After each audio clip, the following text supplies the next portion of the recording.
नमस्कार, आप देख रहे हैं हार्ट टॉक भारत। मैं हूं दिवाकर विक्रम सिंह। इसके पहले कि अमेरिका के वर्तमान राष्ट्रपति जो बाइडेन के उस बीमारी के बारे में चर्चा करूं जिसको लेकर के अमेरिका या यूं कहें इगोइस्टिक अमेरिकन माइंडसेट हर एक बार उनके कृत्य के कारण बगले झांकने को मजबूर हो रहा है। बहुत बड़ी बात है, इसे समझने की कोशिश करिएगा। लेकिन बाइडेन के भूलने की बीमारी के संदर्भ में मैं कुछ बात करूं इसके पहले एक बड़ी खबर मैं आपको देना चाहता हूं और भारत के संदर्भ में उसका बहुत बड़ा महत्व है। भारत के पड़ोसी नेपाल में प्रचंड की सरकार, पुष्प कमल दहल और प्रचंड, उनकी सरकार विश्वास मत में हार गई है और उन्हें इस्तीफा देना पड़ा है। प्रचंड, जिनका पूरा नाम पुष्प कमल दहल प्रचंड है, भारत से उन्होंने पढ़ाई लिखाई की लेकिन वामपंथी विचारधारा के हैं और वामपंथी सरकार का नेतृत्व करते हैं और भारत के साथ संबंध रखने की बात तो करते हैं लेकिन नेपाल की गोद में खेलते हैं। उनकी सरकार गिर गई है। बताया यह जा रहा है कि अब नए प्रधानमंत्री ओली हो सकते हैं। ओली भी नेपाल के अगर प्रधानमंत्री बनते हैं तो वो भी चीन की गोद में खेलेंगे। मतलब भारत कोशिश भले अपने पड़ोसियों के साथ बेहतर संबंध बनाने की करे और बेहतर संबंध बना भी रहा है, बहुत कुछ उसने बनाया भी है, लेकिन नेपाल की ये फितरत सी बन गई है या वहाँ की जो राजनीतिक व्यवस्था है उसके कारण वो चीन की गोद में खेलने ही लगता है, या यूं कहें भारत और नेपाल के संबंधों में एक ग्रहण इस राजनीतिक अस्थिरता या इस बदलाव के कारण हो ही जा रहा है। क्या होगा? ओली प्रधानमंत्री बनेंगे, नहीं बनेंगे, या नेपाल के अंदरूनी राजनीति में चीन क्या कुछ करेगा, भारत की उस पर नजर रहेगी। हम उसकी चर्चा आपसे समय पर करेंगे। लेकिन हम इस समय बात कर रहे हैं कि, और आपने देखा भी होगा कि पिछले 1.5 से 2 महीनों के दौरान पूरे विश्व की राजनीति में जो आबो हवा चल रही है उसमें बदलाव है और बदलाव में स्थिरता कम, अस्थिरता ज़्यादा, या आशंकाओं के बादल जहां घुमड़ रहे होते हैं उस तरह का बदलाव दिख रहा है। फ्रांस में आप देख सकते हैं, ब्रिटेन में देख सकते हैं, इधर नेपाल में आप देख लीजिए, और हर उस स्थान पर जहां चुनाव होने हैं वहां पर इस तरह का बदलाव हो रहा है। भारत में भी सरकार को, अर्थात मोदी सरकार को, एक डेंट लगा। विकल्प के रूप में जो सरकार अपना बनाने का दावा कर रही थी इंडिया अलायंस, उसके नेता ये तो नहीं कह सकते कि भारत को स्थिर करना चाहते थे, लेकिन अराजकता के भाव उसमें भी निहित हैं। कोई माने या ना माने, नाराज हो ना हो, इससे मेरा लेना देना नहीं है। आप असहमत हो सकते हैं लेकिन जो बात है वो तथ्य है। अब यूरोप में ये बदलाव की आंधी चली और उस बदलाव में क्या कुछ दिख रहा है आपको? एक बदलाव, और ये चर्चा मैं बराबर कर रहा हूं, अमेरिका में भी दिख रहा है। लेकिन अमेरिका में जो बदलाव होना है वो लगता है कि हो ही जाना चाहिए, क्योंकि अमेरिका के राष्ट्रपति जो बाइडेन जिस तरीके से भूलने की बीमारी से ग्रसित हैं और जिसका मजायरा, आप यूँ कह सकते हैं, मैं हो सकता है गलत शब्द बोल रहा हूँ, जिसका प्रदर्शन वो बराबर कर रहे हैं। अभी G7 की बैठक में जब वो इटली गए थे तो इटली के प्रधानमंत्री जॉर्जिया मेलोनी को उनको पकड़ करके उस स्थान पर लाना पड़ा जहां पर सभी राष्ट्राध्यक्ष या राष्ट्र प्रमुख जो थे उपस्थित थे G7 के। आपने देखा होगा वो वीडियोस भी, वो भूल करके आसमान में दूसरी तरफ देख रहे थे जबकि सारे लोग एक जगह एकत्रित होकर के चैटिंग कर रहे थे। इसके अतिरिक्त तो कई बार ऐसे बयान देते हैं। उनके बॉडी लैंग्वेज में जो एक अमेरिकन स्मार्टनेस है, वो इसके, ऐसा नहीं कि मैं उससे बहुत अभिभूत हूं, प्रभावित हूं, वो इसीलिए मैंने कहा कि उनके ईगो पर एक चोट लग रही है। बाइडेन के एज के कारण, उनकी भूलने की बीमारी या उनका जो बॉडी लैंग्वेज है उसके कारण वो हाथ मिलाते मिलाते इतना समय लगा देते हैं, बोलते बोलते हाथ मिलाएंगे तो शेक हैंड करते हुए जब वो शेक करते हैं तब आप देखिए बहुत लुंज पुंज की स्थिति दिखती है। लेकिन बाइडेन के बुद्धि कौशल या राजनीतिक चातुर्य या डिप्लोमेटिक जो उनकी थॉट प्रोसेस है या उनकी जो सोच है वो अमेरिकन माइंडसेट से पूरी तरीके से ओतप्रोत है, इसमें दो राय नहीं। और वो बहुत एक समझदार और अनुभवी राजनेता है और 81 साल उम्र है। लेकिन इधर बीच एक अमेरिकी राष्ट्रपति के तौर पर जिस तरीके से वो भूल भूल करके कुछ भी बोलते जा रहे हैं, कुछ भी ऐसा एक्ट कर रहे हैं, उससे कहीं ना कहीं अमेरिका की जो एक सुपरमैसी है, हालांकि मैं उसको ईगो मानता हूं, वो उसमें डेंट लग रहा है।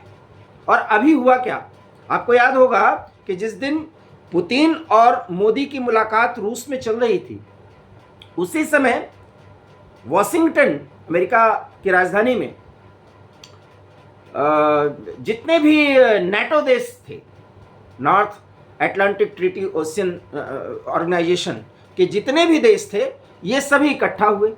वहां पर यूक्रेन भी पहुंचा था, हालांकि यूक्रेन नाटो का सदस्य नहीं है। नाटो के जितने भी सदस्य हैं वो अमेरिका के नेतृत्व में एक प्रण लेते हैं कि अगर किसी भी देश पे हमला हुआ तो सभी 30 से अधिक देश जो है वो एक साथ एक्ट करेंगे मिलिट्रीली, मतलब सैन्य रूप से वो हमला करेंगे हमला करने वाले के ऊपर। भारत को भी बहुत ऑफर आया, लेकिन भारत ने नाटो की सदस्यता स्वीकार नहीं की। लेकिन उसी समय जेलेंस्की वहां पहुंचे थे। ये सारा झगड़ा का जो जड़ है रूस के साथ यूक्रेन का, वो यही है कि जेलेंस्की चाहते थे कि नाटो में वो शामिल हो जाएं, और रूस इसे अपने संप्रभुता पर चोट मान रहा था, क्योंकि वो कह रहा था कि हमारी सीमा पर आकर के नाटो के सैनिक अगर खड़े हो जाएंगे तो अमेरिका हमारे मामलों में हस्तक्षेप करेगा, और इसीलिए युद्ध की शुरुआत हुई। जेलेंस्की कभी नहीं रूस की माने और वो अमेरिका की और नाटो की गोद में खेलने को आतुर हुए, और 2 साल में पूरा यूक्रेन तबाह हो गया। क्या सही है क्या गलत, इसका नजरिया 2 अलग अलग होता है और बड़ी लंबी बातचीत हो जाएगी, हम वहां पर नहीं जाएंगे। लेकिन जेलेंस्की, हम मुद्दों पर आते हैं। जब जेलेंस्की वाशिंगटन में थे तो जेलेंस्की का परिचय नाटो के जितने भी सदस्य देश थे, और नाटो के ज्यादातर सदस्य देश जो हैं वो यूरोप के भी हैं, यूरोप के ही हैं, जिसमें तुर्की की भी भूमिका है और फ्रांस है, जर्मनी है, मतलब 30 देश जो है वो बहुत सक्रिय भूमिका में है नाटो के साथ। तो जेलेंस्की का उन्होंने जब परिचय दिया तो जेलेंस्की उनके बगल में खड़े थे, तो उन्होंने कहा कि यूक्रेन के राष्ट्रपति व्लादिमीर पुतिन, ये सुना जा सकता है। फिर उनको बताया गया कि उनसे बहुत बड़ी भूल हो गई, तब उन्होंने इसको सुधारा। बात यही नहीं थी, इसके आगे उन्होंने, क्योंकि उनके साथ अब ट्रंप की लड़ाई होनी है, नवंबर में जो अमेरिका का चुनाव होना है, ट्रंप ही जो है वो रिपब्लिकन उम्मीदवार हैं और बहुत ही तगड़ी फाइट दे रहे हैं। क्या स्थिति होगी, हालांकि बाइडेन अभी इतने अलोकप्रिय नहीं हुए हैं, लेकिन अमेरिका में एक माइंडसेट बन रहा है कि उनका राष्ट्रपति इतना लचर पचर, इतना बूढ़ा सा, इनएक्टिव सा क्यों दिखे। हालांकि मैं फिर कह रहा हूं, बाइडेन बहुत अनुभवी राजनेता है, लेकिन एक भूलने की बीमारी उनके सामने एक बड़ी समस्या के रूप में आ रही, जो देश के लोग भी अब महसूस कर रहे हैं और वहां के रणनीतिकार भी महसूस कर रहे हैं।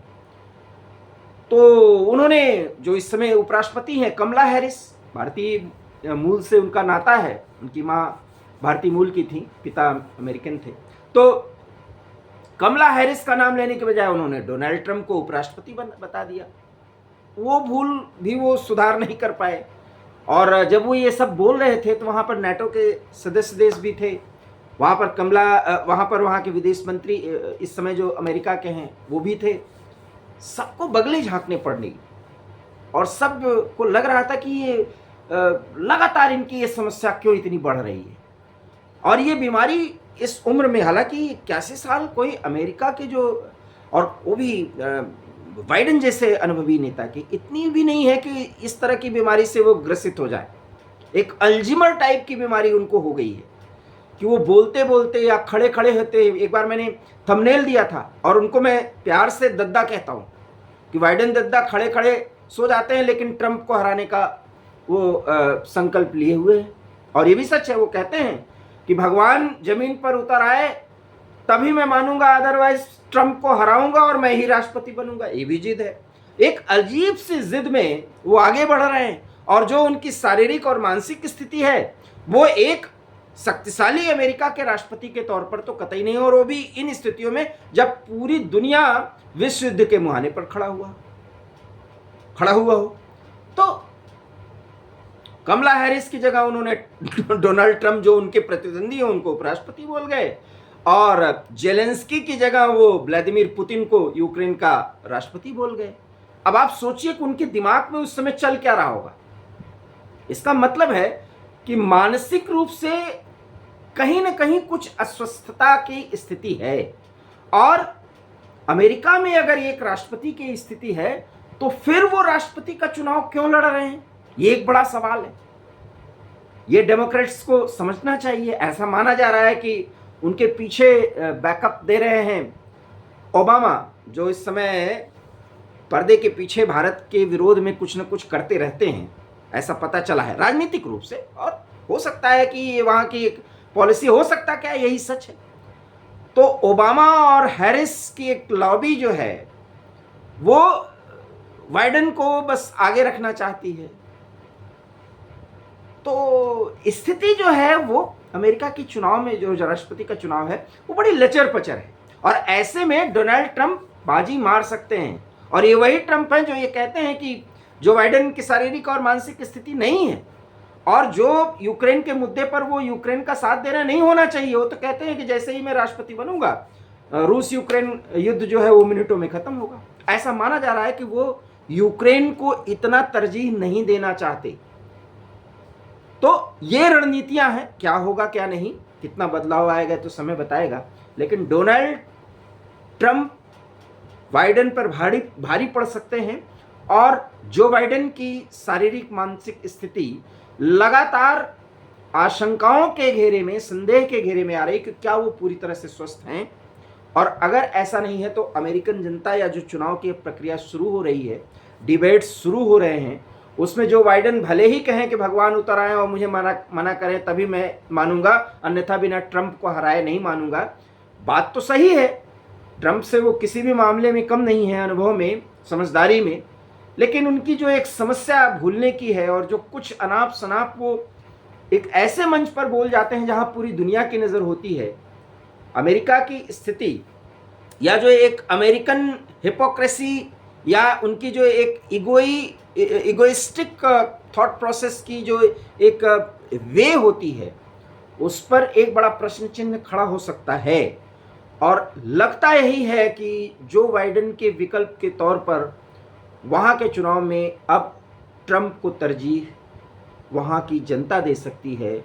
वहाँ की एक जो आप कह सकते हैं कि वहाँ के रणनीतिकार ले सकते हैं, और वहाँ की पूरी इलेक्ट्रिकल प्रोसेस जो है, जो एक इलेक्शन का जो एक तौर तरीका है, उसमें बाइडेन के विकल्प पर अब बहुत गहन चर्चा शुरू हो सकती है।